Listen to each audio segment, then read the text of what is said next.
Hey guys, tonight we dive into thunderclouds swirling over the savannah, the stomp of bare feet on scorched red earth, and the sharp clang of iron against bone. You're stepping into southern Africa in the late 18th century, and you're about to meet someone who doesn't just fight wars, he redefines what war is. His name is Shaka, and he will turn the very ground beneath your feet into a weapon. You're going to witness clans crushed, rivers rerouted by marching armies, and innovations that'll ripple across continents for generations. And you probably won't survive this one. So, before you get comfortable, take a moment to like the video and subscribe, but only if you genuinely enjoy what I do here. And hey, I'd love to know where in the world you're tuning in from. Drop your city and local time in the comments. Now, dim the lights, maybe turn on a fan for that soft background hum, and let's ease into tonight's journey together. You're standing in Zululand, sometime around the 1780s. It's dusk, and smoke curls up from scattered grass huts across rolling hills. The land is beautiful but brittle, fractured into dozens of tiny clans, all jostling, marrying, stealing, and feuding. They speak variations of the same Goonie languages, live similar lives of cattle herding and rain watching, but don't mistake shared culture for unity. Every neighboring group might smile at you, then raid your kraal by moonlight. And into this fractious chaos, thunder cracks. A boy is born to a minor chieftain of the Zulu clan, Senzangakona, and a fiercely proud woman named Nandi. Technically, it's a royal birth. Realistically, it's a scandal. His parents never formally married. Clan elders murmur that Nandi got pregnant from ukulabonga, a traditional act of courtship not meant to lead to full pregnancy. Basically, a cultural loophole turned social disgrace. They name him Shaka. Not exactly a name chosen with love. According to legend, it references an intestinal parasite, a cruel jab at a child viewed as a mistake. You grow up beside this boy. You see how he's teased, excluded, spat at. Other boys chase him with burning sticks. Adults mock his mother at waterholes. But Shaka doesn't wilt. He watches, he absorbs. Every insult becomes armor. Every humiliation becomes fuel. And Nandi, she doesn't back down either. She tells him daily he is not weak, not shameful, not destined for obscurity. Here's a weird tidbit. Zulu children weren't even formally recognized until they could herd cattle alone, naked through the bush. It's a kind of Darwinian kindergarten. Shaka not only does it, he dominates it. He trains dogs to protect his herd, makes traps for wild pigs, and learns to read the sky like a script. But he doesn't stay in Zulu lands long. After years of tension, Senzangakona's people drive Nandi and Shaka out. The boy is maybe 6. You cross the hills with them on foot, exiles. You sleep under thorn bushes, eat bitter roots, and dodge rival clans who see refugees as fair game. Eventually, you find a kind of uneasy shelter among the Matetwa, a powerful neighboring group led by a savvy chief named Dingiswayo. Here, the boy grows tall. His legs harden, his eyes never blink. And unlike many of the other warriors in training, Shaka takes everything, deadly seriously. There's a story that sticks with you. One day, during mock battle drills, another boy insults him. Shaka doesn't argue. He waits until everyone's asleep.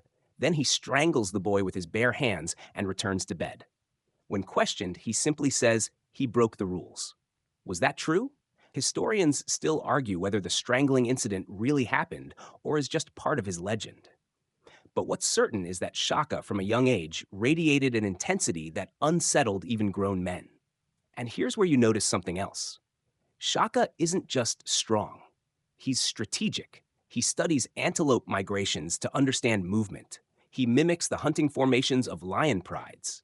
He even begins to question why warriors throw spears from a distance, miss half the time, then get stabbed when they run out of ammo. You sleep one night beside the training kraal and hear him murmuring in the dark, "There is a better way." And thunder rolls again. Awaiting continue. You wake up next to a boy who is no longer just a boy. His shoulders are broader, his stare sharper, and the way he holds his spear, low and tight like he means to use it at whisper range, makes other trainees nervous. Shaka Zulu is still technically just a warrior in someone else's army, but even now you can feel the shift. He's not playing by the same rules. But let's rewind a little. Because to understand how Shaka becomes a Prince of Fire, you need to understand just how unwanted he was. Remember his birth? Illegitimate. His mother? Exiled. But Shaka isn't content to be a wandering ghost in other people's courts. He wants his name back, his bloodline back, his father's land back. And so he begins the long, brutal climb toward reclaiming what he believes is rightfully his. You travel with him as he fights under Chief Dingiswayo of the Mtetwa. Dingiswayo is a big deal, charismatic, reform-minded Jack, even a little flashy. Think African Alexander the Great vibes. He's building alliances with diplomacy as much as war, and he notices something strange about young Shaka. The guy never complains, never hesitates, and always volunteers for the most dangerous missions. Now here's the oddball tidbit. Shaka reportedly kept a black ox hide cape with him that he believed gave him power. Like literal invincibility. Did it work? No idea. But no one wanted to test it, especially after watching him solo 2 enemy scouts without blinking. Under Dingiswayo's mentorship, Shaka begins to see how politics can be just as lethal as a spear. Dingiswayo doesn't just want warriors, he wants future leaders.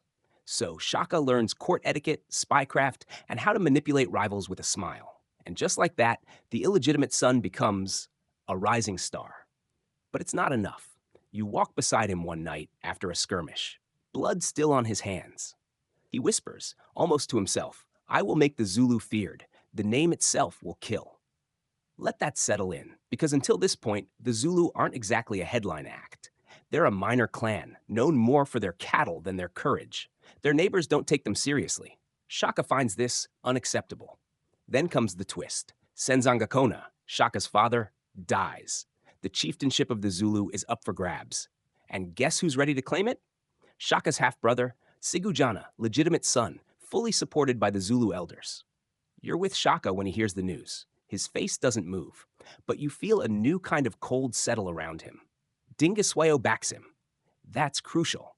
With the Mtetwa military behind him, Shaka storms back to Zulu territory like a thunderhead.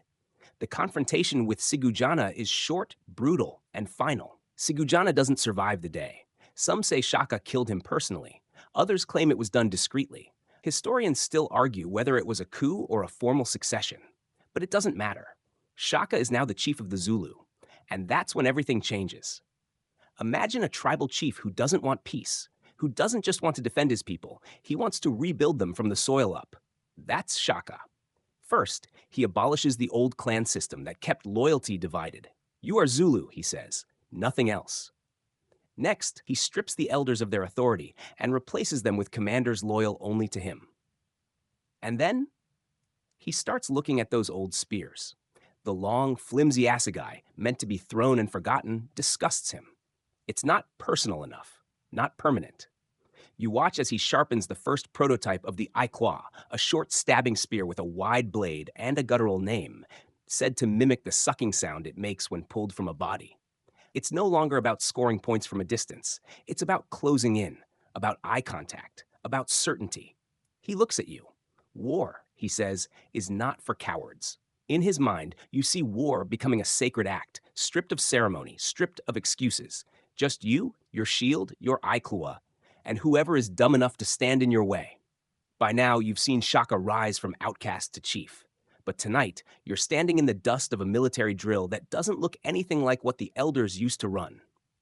The boys in front of you are no older than 17. They wear loincloths, carry small cowhide shields, and grip short stabbing spears so sharp they gleam like obsidian in the sun. Welcome to Shaka's new school of war. Gone are the relaxed, disorganized war parties of the past, men sauntering into skirmishes in sandals, tossing spears half-heartedly at each other before heading home to brag about holding the line. Shaka doesn't believe in symbolic fighting. He believes in winning. So he trains his warriors like a drill sergeant with a grudge. You don't walk in Shaka's army, you run.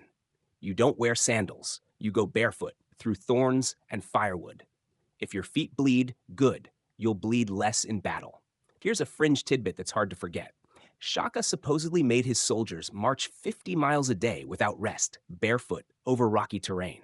When asked why, he replied, "Because our enemies wear sandals." It sounds absurd, but you watch them do it, and their feet become hard as iron. Now, to understand how insane this all is, remember the context. Most African warfare at the time was ceremonial, showy, and deeply conservative. You didn't fight to annihilate. You fought to impress, to assert dominance, to maybe capture cattle or a rival wife or two. Shaka looks at that and thinks, boring. He wants annihilation, total victory, no survivors to regroup. You take a breath, and suddenly the rules of warfare have flipped like a table. But there's more. Because Shaka isn't just changing how his people fight, he's changing who fights. He formalizes the concept of regiments, the amabutho, grouping young men by age and training level, assigning them uniforms, rituals, and a rigid chain of command. You're no longer just a warrior, you're part of a living weapon. Each regiment has its own crawl, its own colors, its own songs. They don't just drill together, they sleep, eat, and bleed together. You can't marry until your regiment has proven itself in battle. Victory first, romance later. It's terrifying. And it works.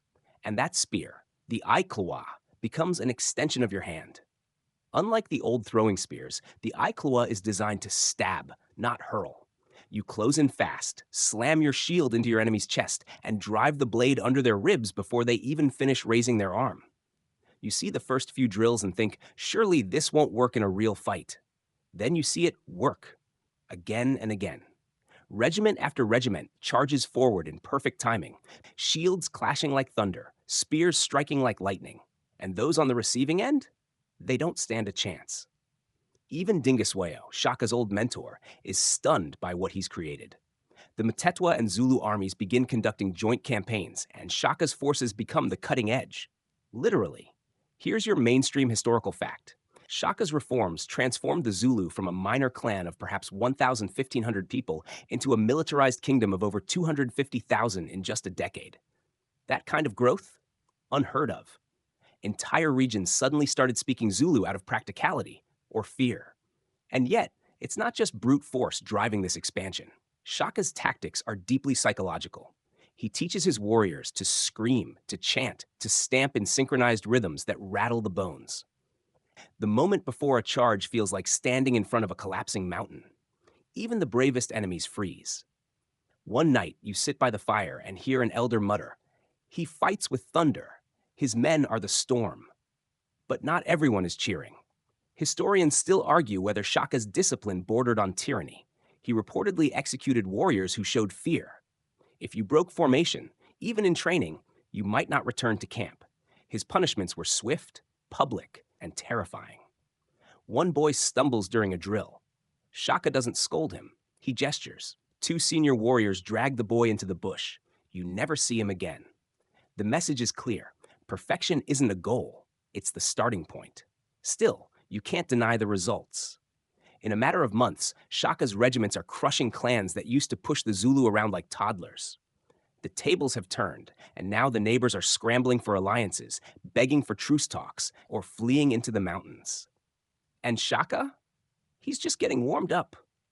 You're standing on a ridge now, eyes narrowed against the morning sun, watching a river of warriors churn across the valley below. They're not just moving, they're flowing, silent and fluid like something poured out of a storm. At the front marches Shaka, holding not a long spear, but the brutal, close-range iklwa. That stabbing spear has become the new symbol of Zulu power. And tonight, you're going to see why it changes warfare forever. The iklwa isn't a weapon you throw and hope for the best. It demands presence. You get up close, shield locked to your forearm, and you drive that thing in, again, and again, and again, until your opponent isn't standing anymore. Shaka didn't just hand out this new weapon, he built a philosophy around it. You don't fight to scare, you fight to end. And if you're too squeamish to do that, he's got no use for you.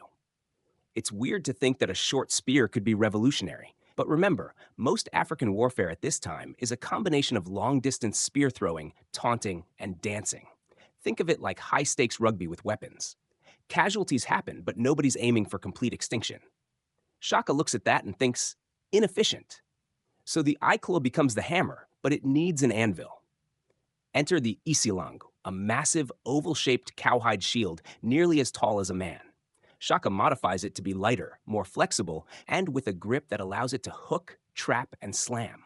With both in hand, you don't just defend, you dominate. You push into your enemy, knock aside their puny throwing spears with your isilangu, get inside their reach, and then stab, low and fast, groin, belly, heart. One thrust, no mercy. The new training teaches you to fight in a close box formation, shields overlapped, knees bent, movement in perfect rhythm. It's like watching a breathing wall of muscle and hide, all leading with the shield, all striking with that same wet thwack of blade meeting flesh. It's not just deadly, it's hypnotic. One evening, after drills, Shaka pulls a warrior aside and asks him to describe the feeling of killing up close. The man hesitates. Shaka leans in and says, "If you do not feel the moment, you cannot master it." You never see that warrior flinch again. Now, here's a fringe detail you won't forget. Shaka reportedly banned sandals entirely, believing they made warriors weak. He even ordered the death of any commander who allowed troops to wear them during battle. Whether that's exaggerated or not, we know this. His men did run miles barefoot, and their feet became their armor. One day, you're sent on a forced march, 30 miles over rocks and roots. Your soles crack, bleed, throb, but no one complains, because if you do, you're gone. And besides, there's something addicting about being this unstoppable. Pain becomes background noise. Only the mission matters. And what is the mission? Conquest, unity, legacy. Shaka begins testing new formations, and one stands out, the buffalo horns. Picture it, 3 parts. The chest charges straight in, locking the enemy. The horns swing around from both sides, encircling them. And the loins, young reserves, stay behind, ready to reinforce or pursue. You try it once, just once. It works too well. Your regiment hits the center hard like a ram. The enemy braces. Then the horns crash in from the flanks, collapsing their line. Panic. Screaming. Spears flashing like fish in a river. Within minutes, it's over. You're panting, alive, unharmed, and more dangerous than ever. This becomes Shaka's calling card. The buffalo horns aren't a strategy, they're a signature, the Zulu version of blitzkrieg. Enemies begin to recognize the formation and break ranks before the charge even lands. Whole battles end before they start. Here's your historical anchor. The iklwa, the Asihalangu, and the buffalo horns would influence warfare not just in Africa, but in how colonial armies later studied native tactics. Some 19th century European generals feared Shaka's system more than rifles because it turned people into weapons. But of course, not everyone's sold on the change. Historians still argue whether the iklwa was entirely Shaka's invention or an upgrade of existing spears used in closer combat. Some clans had shorter stabbing weapons before him, but no one systematized them like this. Shaka didn't just invent a new spear. He invented an ideology of proximity violence. You sharpen your blade under moonlight. You sleep curled around your shield. You don't dream. There's no room for dreams. Just reflexes, muscle memory, and that soft, wet, the iklwa's lullaby. The old warriors whisper that Shaka has called down a new age. Not an age of cattle raids and bride price haggling. An age of fire and thunder. And tomorrow, you march. The sun hasn't risen yet, but you're already on your feet, shield strapped, spear in hand. In the half-darkness, Shaka's voice rings out, low, rhythmic, relentless. He's drilling the ranks, correcting stances, barking commands that sound more like incantations than military orders. You stand in formation, your heart pounding like a drum, because today you're going to see the buffalo horns unleashed for real. Shaka's battle formation is simple in concept, terrifying in execution. The chest, the strongest regiments, engage directly. Their job is to pin the enemy down, to stare them in the eyes and make sure they don't run. While the enemy's distracted, the horns, lighter and faster units, swoop in from both flanks, surround them, and drive inward. Meanwhile, behind it all waits the loins, the reserve, young bloods ready to plug any holes or chase down cowards. And let's be clear, there's no mercy here. Once the trap closes, it doesn't open again. You're in the left horn today. You crouch in tall grass, hidden from the enemy's line of sight. All around you, warriors breathe silently, eyes locked on Shaka's signal. He raises a spear, then drops it. The chest explodes forward, black shields rising, iklwa spears gleaming. They move like one living organism, slamming into the enemy with a sound like thunder rolling across dry earth.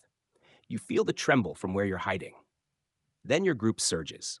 You curve wide, running full speed, barely dodging thorn bushes and antelope bones.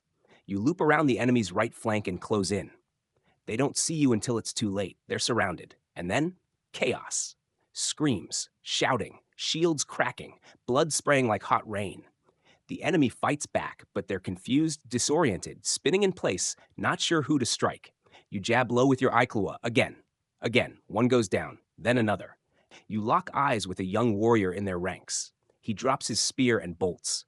Two boys from your loins regiment sprint after him like hunting dogs. He won't get far. It's over in minutes. Later, as you stand over the battlefield, your heart still rattling in your chest, you see Shaka pacing among the fallen. He's not gloating. He's evaluating, watching the formations, checking positions, counting how long it took for the horns to close. Then, without warning, he turns to a commander and says, "That flank moved too slow." The commander nods nervously. "I'll remind you," Shaka adds quietly, "next time." Everyone hears the threat. Everyone knows what reminders mean. Here's your mainstream historical takeaway. Shaka's buffalo horns tactic would go on to become one of the most studied indigenous battle formations in African military history. Later leaders, from Zulu King Setshwayo in the 19th century to guerrilla fighters centuries later, would adapt the concept in different forms. Its precision and simplicity were revolutionary. And here's a slightly fringe nugget for the night. Some say Shaka didn't learn the buffalo horns from war at all, but from watching cattle. Yes, literal buffalo. He studied how bulls would confront predators, head-on chest rams, flanking from the sides, and a trailing line of calves protected in the rear. It might be folk myth, it might be genius inspiration. Historians still argue whether it was animal observation or raw strategic brilliance. Either way, the results speak for themselves. The Zulu don't just win battles, they unmake clans. Each victory isn't a skirmish, it's an event. One tribe falls, and two others migrate in terror. They call it the Memphakane, the crushing. You'll get to that soon. But tonight, you just stand there in the silence after the slaughter, listening to the crackle of small fires and the slow wailing of the captured. You're exhausted. Your hands tremble from gripping the spear too hard. Your arms ache. But you also feel something dangerous, that electric thrill of being part of a machine that cannot be stopped. And Shaka, he sees it on your face. He walks past, nods once, and mutters, "Now you understand." You're lying on your side, half asleep when the call comes. A deep-throated war horn bellows across the valley. You spring up, spear in hand, shield already slung. The night is damp with fog, and somewhere in the dark you hear the thud of approaching feet. Hundreds, maybe thousands. This is no drill. This is Shaka's war machine in motion. By now, the regiments move like muscle fibers, every twitch coordinated, every breath shared. And as you slip into formation, you realize something eerie. No one's talking. No chants, no drums, just the sound of bodies sliding into place. Shaka believed in surprise, in psychological dominance. No dancing before battle, no noisy boasts, just silence, movement, and then impact. You march under the moon for hours, barefoot over rough terrain, and Shaka is right there with you, not on a throne or a horse, but walking. Sometimes ahead, sometimes among the ranks. You don't dare slack. If Shaka sees you falter, you may not walk back. It's that kind of night. You push on, stomach empty, sweat slicking your chest, your feet numb from cold mud and roots. But it's all part of the plan. Warfare without mercy. Shaka's philosophy is simple and terrifying. The enemy must break before you reach them. That's why you travel fast. That's why you attack at dawn. That's why you leave no survivors to carry tales of your mercy. Here's your mainstream anchor. Shaka's military discipline was unmatched. He demanded forced marches of up to 60 kilometers a day, often with no food or rest. His army could appear in places no one thought reachable, moving faster than couriers, faster than rumors. It gave him an advantage that was almost supernatural. And yes, you feel it. The exhaustion, the rawness in your throat from breathing cold mist, the way your legs move more from habit than willpower. But you also feel something else. Pride. Not the soft, cozy kind. The kind you earn. The kind you bleed for. Tonight's raid is on a small clan near the river. They've refused to send tribute. Shaka doesn't argue. He educates. When your regiment breaks into the kraal, the defenders scatter like chickens. They're not ready. No one ever is. You move quickly, shield high, stabbing low. Shaka's orders are specific. Eliminate resistance, absorb the rest. And here comes the twist. Shaka doesn't just kill. He recruits. Able-bodied men are given a choice. Join or die. Most join. Women and children are absorbed into the growing Zulu network. Cattle are taken. Fields are spared because Shaka isn't just waging war. He's expanding infrastructure. Here's a weird fringe detail for your mental scrapbook. Shaka was so obsessed with discipline that he allegedly had warriors run full drills after a victory, right there on the battlefield, still bloodied before eating. The idea? Complacency kills. Victory should harden you, not soften you. And he's always watching. You recall one moment during a post battle inspection.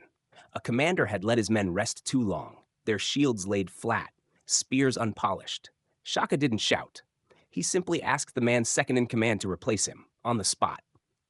The demoted commander was sent back to train with the teenagers. Humiliation is its own kind of execution. Historians still argue whether this kind of ruthless discipline built the strongest army in pre-colonial Africa or laid the seeds of Shaka's eventual downfall. Too much control can be brittle, but tonight, in the fog, under the stars, it doesn't feel brittle. It feels unstoppable. The campfires burn low as you sit, legs stretched, steam rising off your sweat-soaked skin. Nearby, a captured warrior is being tested for induction. He's made to recite his lineage, perform basic spear maneuvers, then swear allegiance to Shaka, aloud in front of his gods. You look at the others around you. Some are from rival clans. A few are from places you used to raid. But now they wear the same cloaks, carry the same weapons, chant the same war songs. Because Shaka has done what no one thought possible. He's made loyalty replace lineage. Identity isn't about where you're born. It's about who you fight for. Tomorrow, you march again. No maps, no supply lines, just instinct and fire and the storm in your legs. And Shaka, he just smiles. You wake up with a mouth full of dust and the sun already burning above. There's no breakfast, no chatter, just the familiar creak of shields slung onto backs and the dull scrape of spear tips brushing stone as your regiment forms up again. Your feet are swollen, cracked, aching. But you don't dare limp. Not here. Because you're in Shaka's army, and weakness is something that gets cut out. The drills start before the sweat from yesterday has even dried. You jog in formation through thorn bushes, up slopes, across riverbeds. You carry loads twice your weight. You do it barefoot, of course, because Shaka outlawed sandals, remember? He believed pain was part of the transformation. Comfort is the enemy, he once growled during a march. Let your enemies wear shoes. They'll fall behind. You pass through villages along the way, some newly annexed into the growing Zulu kingdom. You see fear in the eyes of the old, but awe in the eyes of the young. They know your name before you say it, because your arrival means one thing. Order is coming, wrapped in hide and steel. But make no mistake, order doesn't mean peace. It means absolute obedience. Shaka inspects regiments personally, often at random. You might be mid-meal or mid-sprint, and suddenly, there he is, tall, silent, looking like he can smell your hesitation. A man who knows when your shield's grip is too loose, when your breathing is off by half a beat, when your eyes flicker in doubt. Here's a strange but oddly specific tidbit. Shaka supposedly had a memory so sharp he could remember the face of any warrior who stumbled in formation, even weeks later. He once stopped a parade, pointed to a man in the back row, and said, "You hesitated at the river crossing. Go back and do it again." Alone. He wasn't just creating soldiers, he was forging fanatics. People willing to give up everything, family, sleep, comfort, even identity, for the sake of the unit. The Amabutho, those age-based regiments, weren't just tactical groups. They were your tribe now, your home, your name. That means no marrying, no leaving, no negotiating. You don't become a man until Shaka says you do. You serve until you're released, if ever. And honestly, you stop questioning it. You don't dream of returning home. Home is the shield against your arm, the dull thud of footsteps in rhythm, the voice of your war brother beside you, whispering a chant before the charge. Now here's your mainstream historical grounding. Shaka's military system wasn't just about conquest. It was about creating a centralized state. Before him, the region was made of independent clans with loose alliances. After him, there was one identity, Zulu. One voice, one chain of command. Historians compare it to the militarization of Sparta or Rome. And in some ways, it was more intense because it transformed every aspect of life. And yet, cracks appear. You're there one evening when a warrior collapses during a drill. Just drops. Heat stroke, probably. No one moves to help him. Shaka approaches slowly. You can feel the whole army hold its breath. He looks down at the boy, who is shaking, pale, lips dry as chalk. Then Shaka does something strange. He gives the boy water. kneels, pours it into his mouth, gently wipes his forehead. You blink. Then Shaka stands, looks at the rest of you, and says, "He showed you how far we must go. Be grateful." The boy dies that night. Historians still argue whether Shaka was a cruel tyrant or a strict reformer, whether his punishments were barbaric or necessary. Some say he ruled through terror. Others argue he ruled through clarity, that everyone knew the rules and the consequences. No corruption, no favoritism, just survival of the worthy. And here's where it gets tricky. You start to believe in it. You want to run farther, fight harder, push past the pain. Because somehow, the man who turned barefoot soldiers into a moving thunderstorm has also turned your suffering into something meaningful. The next raid is already planned. A clan to the east has refused to submit. Shaka draws a map in the dust with his spear. You memorize the route. No one questions why, or when, or if you'll return. You just sharpen your iklwa, oil your shield, and tighten the leather binding on your bare feet. Because in Shaka's army, the only acceptable direction is forward, across a narrow ridge that overlooks a plain littered with abandoned kraals and scorched grass. The wind smells like old fire and panic. Behind you, miles of territory lie silent. Ahead, even more silence. But not peace, not safety. This is the silence of absence. People are fleeing, running from you, from him. You are in the middle of the Mephikane. The word means the crushing, and it fits. Under Shaka's rule, the Zulu haven't just become a dominant kingdom.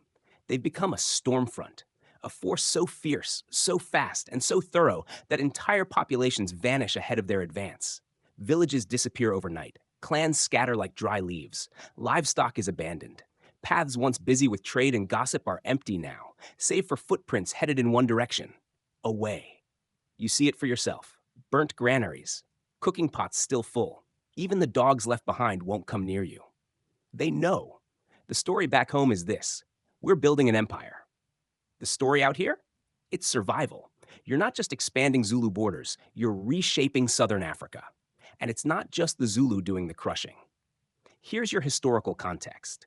As Shaka grew stronger, the shockwaves of his campaigns pushed neighboring groups to become more aggressive, defensive, or mobile.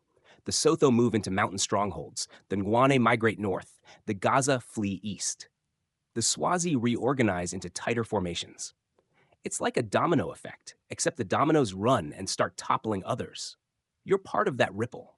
You push out not only enemies, but entire ways of life. Agricultural rhythms collapse, interclan alliances vanish, even languages begin to shift. Shaka doesn't just know this, he counts on it. He weaponizes instability. And he's not shy about it either. After every conquest, he reorganizes the survivors. Young men into Amabutho regiments, young women into service or marriage pools, cattle into centralized wealth, land into food engines. Nothing is left to chance. Every piece of society becomes a cog in his war machine. But here's a haunting fringe detail you won't forget. In some regions, the fear of Zulu raids was so strong that people deliberately destroyed their own villages before you got there. They poisoned their wells, burned their homes, and fled into the wilderness rather than be absorbed. Imagine being so feared that your enemies collapse themselves to avoid fighting you. Historians still argue whether the Mfecane was purely caused by Shaka's expansion or if deeper drought, trade pressures, and long-standing tensions were already fracturing the region. Some say Shaka was just the spark. Others insist he was the explosion. You don't care. All you know is you're marching through ghost country. And yet, there's no celebration in camp. No drunken feasts, no shouting. After each battle, Shaka walks alone for hours, sometimes barefoot, sometimes humming. He's never really happy. Victory seems to drain him, not fuel him. One night, you hear him speaking softly to an elder. They run from me now, but one day, they'll run from my name. Another night, he has a group of captured elders brought before him. He listens as they describe their tribe's history, their rituals, their ancestors. Then he offers them two choices: integration or silence. Only 3 choose silence. They're gone by dawn. And then orders come. You're not just raiding now. You're building. That's right. Shaka wants fortresses, defensive ridges, circular kraals with thick log palisades, grain silos that can last a year, armories full of iklwas and shields stacked like firewood. He wants a kingdom that will last longer than fear. You work alongside new recruits, some who were your enemies just weeks ago, and you begin to notice Their accents are different, their dances are new, but their discipline is identical. Shaka's dream is working, and yet something feels off. The crushing never stops, the campaign map keeps growing. But where are the limits? How far is far enough? You hear whispers at night, men talking about home, about when they can marry, when they'll be allowed to stop marching. Shaka hasn't said, and maybe he never will, because for him, the war is the point. And you? You're just a blade, sharp and loyal, always moving forward into the empty spaces where tribes used to live. It's raining tonight, a cold, bitter drizzle that soaks the leather of your shield and makes the firewood hiss instead of crackle. You're camped near the river Uthukela, watching mist curl around the grass huts of another absorbed village. But no one's celebrating. Something's changed. You feel it in the way the warriors speak, in half sentences, in glances that don't meet, in how Shaka walks now, slower, more rigid. Because back in Kwabulawayo, Shaka's mother, Nandi, has died, and the kingdom is holding its breath. Let's rewind. You remember Nandi, right? The woman who raised Shaka in exile, who told him he wasn't a mistake, who reminded him daily that his name would outlive all others? She wasn't just his mother, she was his anchor, his fury, his proof that shame could be turned into a throne. When the news reaches Shaka, the man does not speak. He sits alone, staring at the hills. Then he orders something devastating. A national mourning unlike anything anyone's seen before or since. Shaka demands absolute silence across the kingdom. No dancing, no farming, no cooking in public. Cows are slaughtered not for food, but for grief. Women who are pregnant are ordered to be killed. How dare life appear while my mother is gone, he is said to have asked. Some sources claim thousands died in this storm of sorrow. Now, here's your quirky but ominous tidbit. Shaka even banned milk during the mourning period. Milk, the symbol of life, nurturing, motherhood. He couldn't bear the reminder. Imagine it, warriors pouring fresh milk onto the dirt in ritual silence, refusing to nourish themselves while the queen of their world lay beneath it. You watch this unfold with horror and awe. Even the strongest commanders bow their heads, uncertain. The royal court becomes a graveyard of noise, dusty, tense, dangerous. Historians still argue whether this mourning was a genuine psychological collapse or a terrifying political statement. Was Shaka shattered by grief? Or did he weaponize it, proving that his emotional pain could paralyze an entire nation? Both might be true. And you feel both, walking through the ghostly quiet of villages turned inward, crawls where not even chickens make a sound. But something else is happening in the silence. Power is shifting. See, while Shaka mourns and commands mourning, he leaves a vacuum at the top. His brothers, Dingan and Mlangana, are watching. So is his bodyguard, Mbofa. These men have spent years in Shaka's shadow, watching him build an empire out of rage and ritual. And now, with the empire still expanding and the people exhausted, they're beginning to wonder, what if the storm could end? Meanwhile, you march, again. Shaka, perhaps trying to outrun his grief, orders deeper raids. Some say all the way into the lands of modern-day Mozambique. But morale is cracking. The warriors are tired. Some whisper of home, some mutter about rest. Some question whether the man they follow is still leading or fleeing. You begin to notice changes in Shaka, too. He no longer gives long speeches before battle. He no longer inspects the ranks at dawn. Sometimes he rides ahead alone for hours, returning with eyes dark and distant. One night, he sits beside you, staring into a dying fire. You expect a command. Instead, he says, "They think I'm mad. Maybe I am. But madness made them bow." You don't reply, because what do you say to a man who invented you? Then one afternoon, near Kwadukuza, Shaka calls for a small group of advisors. Says he wants to discuss the next phase, new roads, maybe a second capital, possibly an expedition even further north. He never makes it to the meeting. His brothers do. Dingani, Mlangana, and Mbofa surround him. No ceremony, no battle cries, just blades, quick, efficient, final. You're not there when it happens, but you feel it, like a storm that suddenly lifts. Shaka Zulu, founder of an empire, breaker of tribes, architect of African warfare, falls to family. And the kingdom? It doesn't collapse, it changes. You're standing in the smoke of a slow-burning kraal, the sun low and blood orange behind you. But for the first time in years, there's no Shaka marching at the front, no shout to form up, no silhouette on the ridge, watching your formation like a hawk. Shaka is gone, murdered not in battle, but by his own blood, Dingane, Mlangana, and Mbofa. The warriors didn't see it coming. You certainly didn't. It's like waking up to find the mountain has vanished overnight. And now, what happens to a kingdom built around one man? The answer? It doesn't fall. It bends. Dingain takes the throne, not with fire and thunder, but with quiet promises. He reverses some of Shaka's harsher decrees, lifts bans on marriage, allows rest periods, even restores some of the old customs Shaka had bulldozed. The people, exhausted from years of marching, accept the change with a relief so palpable it tastes like rain after drought. But not everyone's pleased. Some of the old warriors, especially those closest to Shaka, feel it's a betrayal. You watch these men, tight-lipped, proud, lost. Their world was simple: obey, conquer, repeat. Now there's diplomacy, compromise. It all feels wrong. There's a weird, quiet fear in the air now, not of war, but of what peace might mean. You return to Kwabulawayo and find Shaka's old enclosure stripped clean. His war table is gone. His personal shield, the one he used at Ndwandwe, has vanished. Some say Dingane burned it. Others say Mbofa buried it under a fig tree where only he could find it. Here's your quirky historical tidbit. After Shaka's death, it said no one dared speak his name for a full month, not out of fear, but reverence. The name Shaka echoed too loudly, even without a voice behind it. And that name, it starts to take on a mythic quality. Stories bubble up. Some say Shaka didn't die at all, that he fled into the wilderness, wounded but alive, waiting for the time to return. Others claim he rose from the grave once, walked across a battlefield at midnight, and whispered his name into the ear of a sleeping soldier who never spoke again. Historians still argue whether Shaka's assassination was inevitable. Was he spiraling? Was the kingdom fraying under too much strain? Was it mercy or murder, a reset or a robbery? Back in the regiments, change is slow. The Amabuthos still train, still carry iklwas, still march barefoot, but the drills are shorter, the punishments less fatal, the ambition less burning.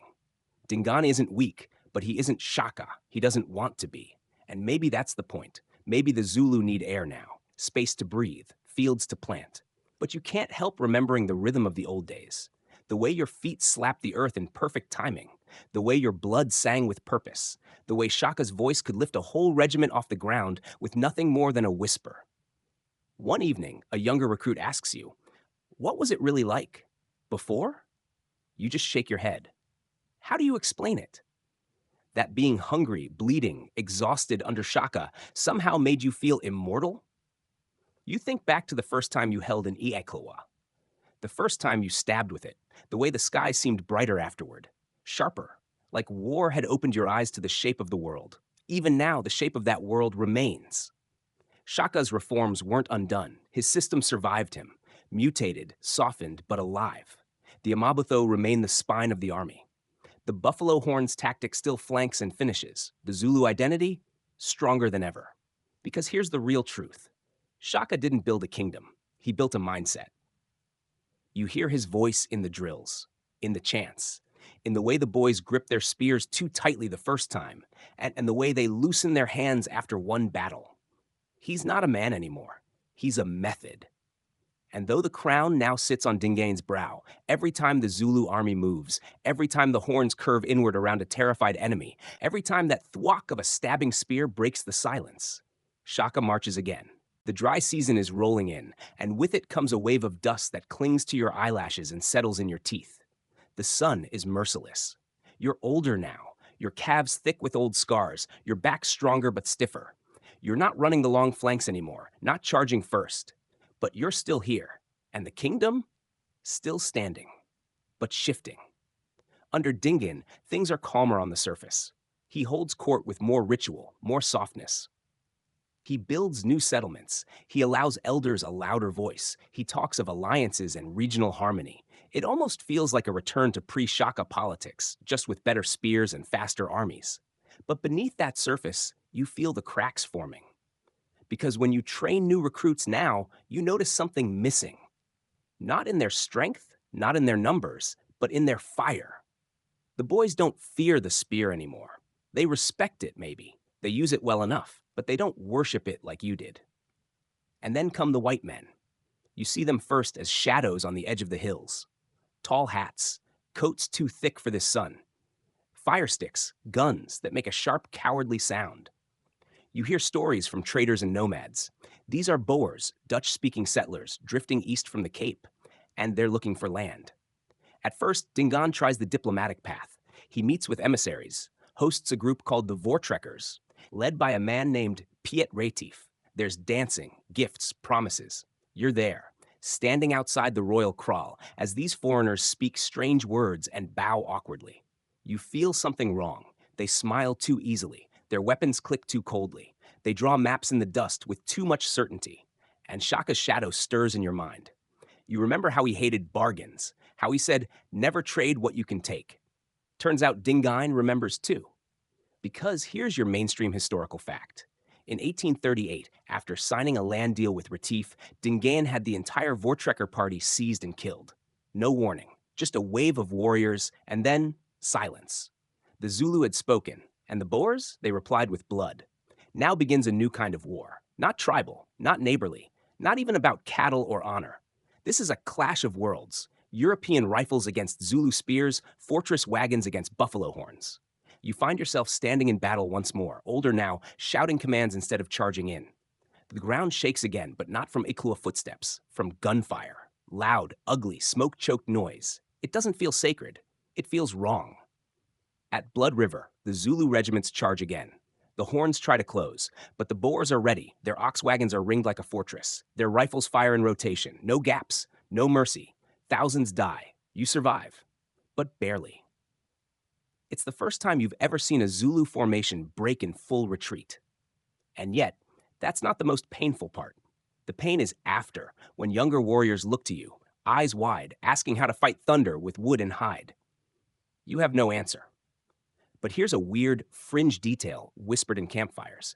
After Blood River, some say Dingaan began consulting his dreams for military guidance, asking the spirits what Shaka would have done.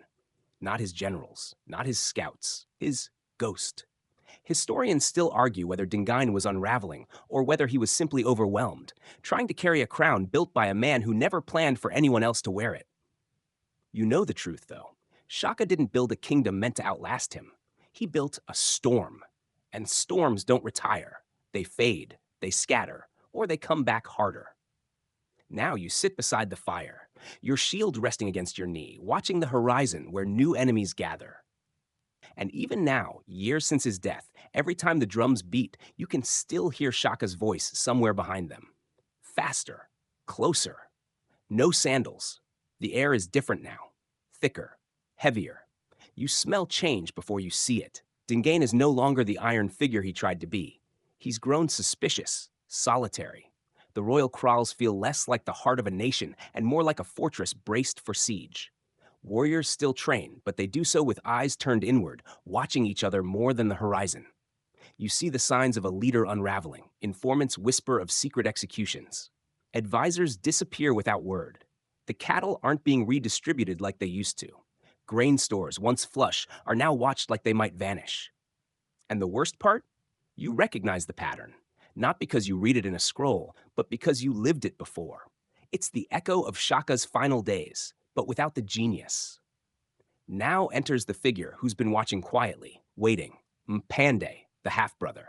He's softer spoken than either Shaka or Dingaan. Wears his robes looser, smiles more often. But behind those eyes, there's calculation. He isn't interested in glory. He's interested in survival. And that makes him dangerous. And here historical foundation. By the early 1840s, tensions between Dingaan and Mpande boil over. Mpande, sensing that Dingaan's paranoia is turning lethal, allies himself with a force no Zulu royal has trusted before. The Boers. You hear it like thunder rumbling from afar. Zulu warriors joining white men to overthrow a Zulu king. It makes your skin crawl. But you can't deny the truth. Dingaan is cracking. The warriors are tired, the people are restless. And so it happens. At Battle of Makonko, Mpande's allied regiments clash with Dingaan's remaining loyalists. You're not there, but the news spreads fast. Dingaan's force collapses. He flees north, trying to rally some last scrap of loyalty. But it never comes. He dies alone. Maybe in ambush. Maybe starving in the bush. No throne. No farewell. Just silence. Now here's a strange, often overlooked fact. Mpande's coup was arguably the most peaceful transition of power in Zulu history, if you ignore the civil war leading up to it. For the first time, a Zulu king ascends with both Zulu warriors and European support. It's unsettling, like the dawn of a new language, and you're not sure which vowels to trust. Under Mpande, things do stabilize. He rules for decades, longer than Shaka and Dingaan combined. He reintroduces diplomacy, trade, and family life. He restores the institution of the Induna, giving local chiefs more authority again. He slows expansion. The empire breathes, but no longer expands like a firestorm. You find yourself doing something you never imagined: farming. Yes, you, with your shield tucked in the rafters and your iklwa dulled by time, now tend millet and keep goats. And in the quiet, you begin to reflect, not with sorrow, but with curiosity. Was this what Shaka wanted? Or was it the opposite of everything he'd built? Historians still argue whether Mpande's reign was a betrayal of Shaka's legacy or its preservation in a gentler form. Some say Shaka would have seen it as weakness. Others argue he laid the foundation so someone else could choose peace. And here's a fringe detail most forget. Mpande, despite his peaceful image, kept the Amabutho regiments alive. They didn't raid like before, but they trained, they danced, they remembered. It was like bottling lightning, dangerous if shaken, but useful as a deterrent. And that's what the Zulu become now, a memory with teeth. Every young boy still learns the story of the horns. Every girl knows the name Nandi. Every elder still looks to the ridge and says, "That's where Shaka once stood." You sometimes dream of him, not as a ghost, but as a storm cloud, a shape in the smoke, a voice that says, "You're not done." And maybe you're not. Because somewhere to the north you hear whispers of another kingdom rising. To the east, the British are looking this way. Everyone is watching the Zulu, waiting to see whether the storm can rise again. Your spear is mostly ceremonial, your steps slower, but your ears still sharp.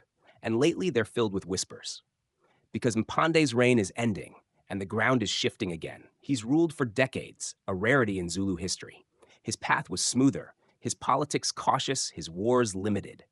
Under his rule, the Zulu kingdom didn't expand, but it endured. Fields grew tall. The Amabutho became more ceremonial than militant. Even the old chants softened, sung more at weddings than war camps. But peace is a strange thing. It lets people dream. And dreams don't always sleep quietly. Mpande's sons, Setshwayo and Buyazi, both want the throne. Neither is content to wait. The kingdom begins to split. Not with spears, not yet, but with whispers at beer gatherings, promises made in the dark, nods exchanged across market stalls. You've seen this before. You know what's coming. And sure enough, it comes. At the Battle of Ndondakusika, a massive civil war between Setshwayo's and Buyazi's factions, right on the banks of the Tugela River. You don't fight in this one, but you're nearby, watching as the old patterns repeat. Flanking formations, regiments arranged by age, thunderous chants echoing across dry earth. The difference now? It's Zulu against Zulu. Mbuyazi loses. Badly. He's killed, and thousands of his supporters, including women and children, are swept into the river or slaughtered on the spot. The banks run dark for hours. You shiver when you hear the news. Not just because of the blood, but because of the brutality. It feels like the old Shaka days, but with none of the necessity. No new enemy vanquished, just a brother removed. Setshwayo emerges from the fog of battle stronger than ever, and he's not hiding it. Here's your mainstream fact. After his victory, Setshwayo becomes the de facto ruler of the Zulu kingdom, even before Mpande dies. He begins reshaping the military, rebuilding the Amabutho, reviving the Buffalo Horns formation with new intensity. He studies Shaka's strategies, not as myth, but as blueprint. You see the change instantly. Drill calls return. Spear tips gleam. The young men march again, barefoot and proud. Even the women start wearing the old bead patterns from Shaka's time. The storm is back, or at least something that feels like it. And here's your fringe tidbit for this chapter. Setshwayo, to honor the resurgence, revives an ancient war dance believed to be lost during Mpande's reign, one where warriors stomp and circle while singing a verse attributed to Shaka himself. It's said to translate to, "The spear that forgets is the first to break." Historians still argue whether Setshwayo's revival of the military was a wise precaution or a provocation. Some claim he was modernizing for defense. Others whisper he wanted conquest. You're not sure yourself. But when you see a young regiment jog past you, eyes wild with energy, chanting the old rhythms, you feel it in your chest. The kingdom is waking up. But so are the enemies. The British have been watching. They don't like large, organized native armies. They don't like sovereign kings drawing borders without permission. They especially don't like a black African leader who can mobilize 30,000 warriors in a week. And they begin to pressure Sechuyo. At first, he tries diplomacy, just like Dingane once did. He sends gifts, negotiates, makes small concessions. But the British are moving fast now, building railroads, annexing territories, and tightening their grip on the region. They see the Zulu not as partners, but as obstacles. Sechuyo refuses to disband his army, refuses to become a client king. And so, the British send him an ultimatum. Disband the Amabutho, abandon your authority, become a puppet. You already know the answer. And deep inside you feel it. The last winds of the old storm gathering. The ghost of Shaka smiling somewhere in the shadows. You sharpen your spear. One more time. The drums begin again.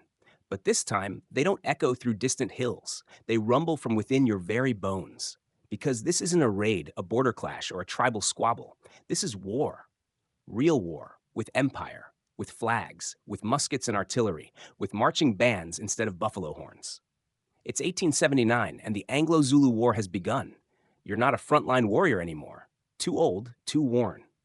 But you've been called to help train the young ones. You stand in a kraal surrounded by boys who barely know how to fasten their leather tunics, let alone hold a spear. But they learn quickly, because fear is a fast teacher, and they know what's coming. Sechuyo has refused the British ultimatum. No, he won't disband the Amabutho. No, he won't allow missionaries to rewrite Zulu laws. No, he won't be told how to rule. And for that, the British have marched across the Buffalo River with over 15,000 men. You hear their advance before you see them, wagon wheels screeching, boots crunching, bugles sounding too cheerful for war. And then on January 22nd, 1879, the unthinkable happens at Isandlwana. A Zulu army, barefoot, spear-armed, many dressed only in cowhide and faith, crushes a British column in broad daylight. You're not there, but the stories reach you fast. A young commander named Nchingwayo leads the impi with precision, discipline, and fire.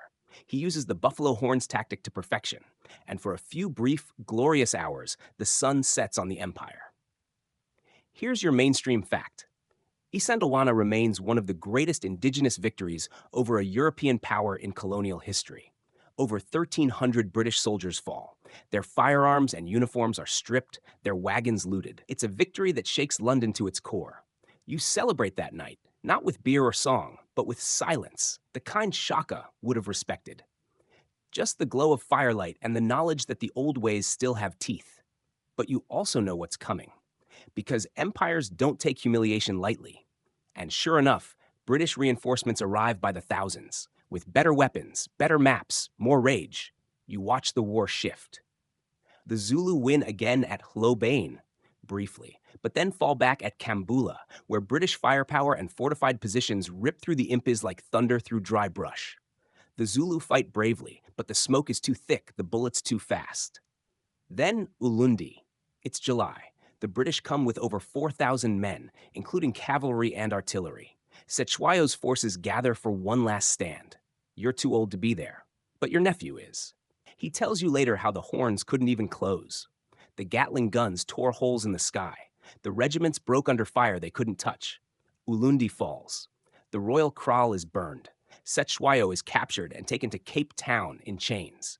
The Zulu kingdom, once forged in flame and fury, collapses, not with a single blow, but in fragments.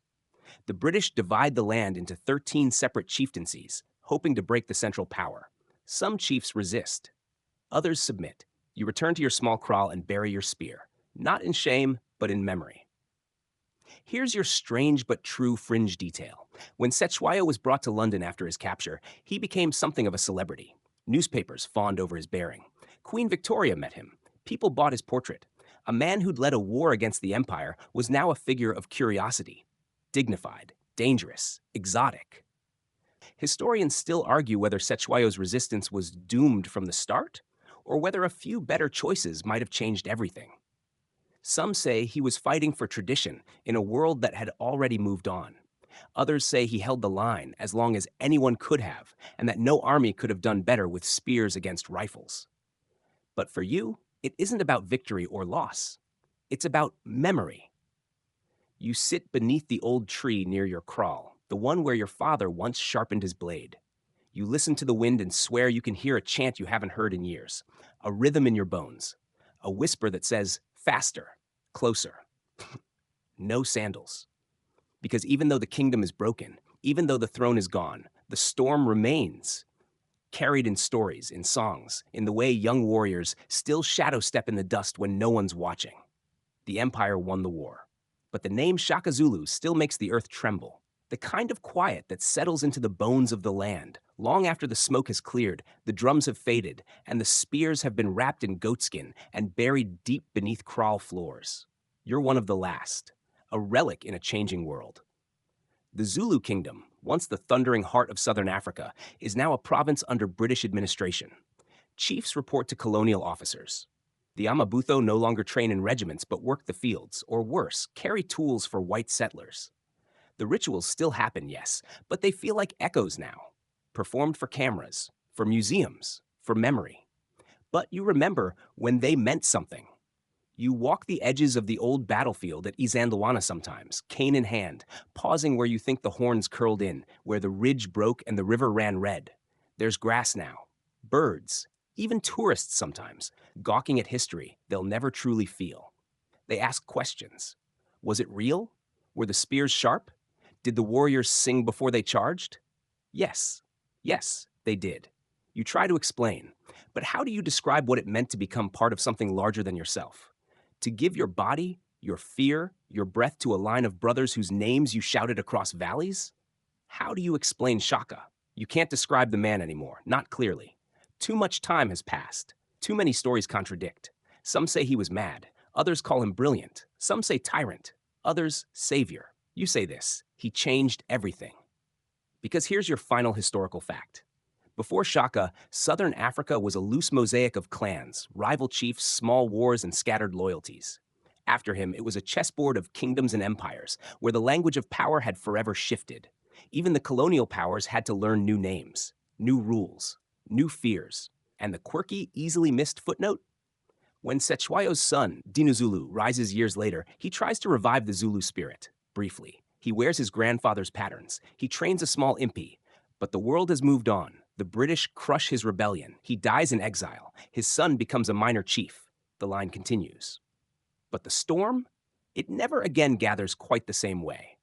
Historians still argue whether Shaka Zulu was a genius general or a cautionary tale, whether his reign was necessary to unify or too brutal to justify, whether he was born to greatness or forged it from nothing but will, pain, and a sharpened stick. You sit beneath the fig tree, the one the children say holds the ghost of the great king. You listen to the breeze as it rustles the leaves, and you whisper the old chant, just once, just soft enough that only the wind can carry it. The spear that forgets is the first to break. You remember, and as long as someone remembers, the kingdom still breathes. And when night falls and the wind picks up and the stars begin to blink awake across the southern sky, you close your eyes and you hear them marching again. The storm, the shield, the song. Shaka Zulu. Wind down. Now let your breathing slow. The fire's gone to embers, and the storm has passed. You're no longer standing on dusty ridges or running barefoot across open plains. The spears are put away. The voices that once thundered like drums now murmur like wind through tall grass. That old world, the one built by fury, brilliance, and blood, has faded into story. But stories, when whispered just right, have a way of staying alive. You saw it all. The barefoot marches, the spears flashing in rhythm, the ghost of a boy who was once unwanted, becoming a name that shook continents. And whether he ruled with cruelty or clarity, he ruled. Not just a land, but an idea that warriors could be shaped like iron, that fear could be turned into fire, that even silence could roar. Now the kraals are quiet. The shields hang on walls more for memory than defense. And yet, when the moon is full and the grass moves a certain way, you might just hear the echo of that war chant riding the breeze. You might feel a rhythm in your chest you didn't know you'd kept. And in that moment, know this: you were part of something wild and proud and unforgettable. So rest now. Let your eyes close gently. The night is long and the land is quiet. The storm has passed, but the memory remains. Sweet dreams. Sweet dreams.